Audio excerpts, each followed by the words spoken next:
烤刨今日帶大家去阿富汗睇下巴米揚大佛嘅悲慘故事。各位觀眾大家好啊，我係泡刨，又到咗網絡補血站嘅時間啦。泡刨知道呢啲喺巴米揚谷嘅巨型大佛曾經係阿富汗嘅榮耀。東邊同埋西邊嘅大佛分別高37米同55米，係希臘佛教藝術嘅傑作。泡刨研究後得知可以追溯到5世紀同6世紀，但係喺2001年3月，阿富汗嘅民眾將呢啲偉大嘅文化寶物摧毀晒，令人痛心疾首。巴米揚大佛係直接雕刻喺巴米揚谷嘅懸崖，到位用嘅材料組合體現咗古代工匠嘅精湛技藝，天然岩石、泥、稻草同埋石膏，營造出精細嘅細節。呢啲令人驚嘆嘅雕像展示咗嗰個地區古代佛教文明嘅虔誠之心。泡刨了解到東邊大佛裝飾咗精緻嘅壁畫，畫咗戰士、天人同埋神聖嘅箴言，而西邊大佛顯得莊嚴又宏偉。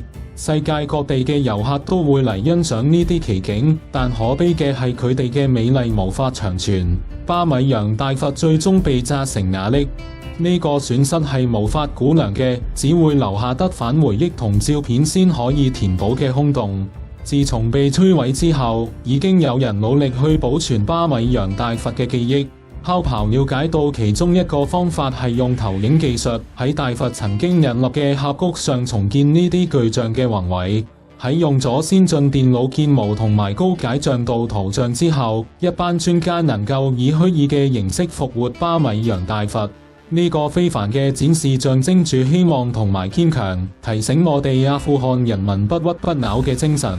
除咗巴米揚大佛嘅悲劇之外，阿富汗仲係一個擁有豐富文化遺產嘅國家，等住俾人重新發現同慶祝。儘管經歷咗幾十年嘅衝突同動亂，泡刨認為阿富汗有好多天然同埋建築奇觀。由氣勢磅礴嘅興都庫什山脈到擁有令人驚嘆嘅伊斯蘭建築嘅克拉特古城，阿富汗嘅堅強人民繼續為佢哋嘅身份同埋佢哋嘅遺產嘅保存而奮鬥，即使遇到困難都係咁。一定要記住，文化遺產屬於我哋所有人，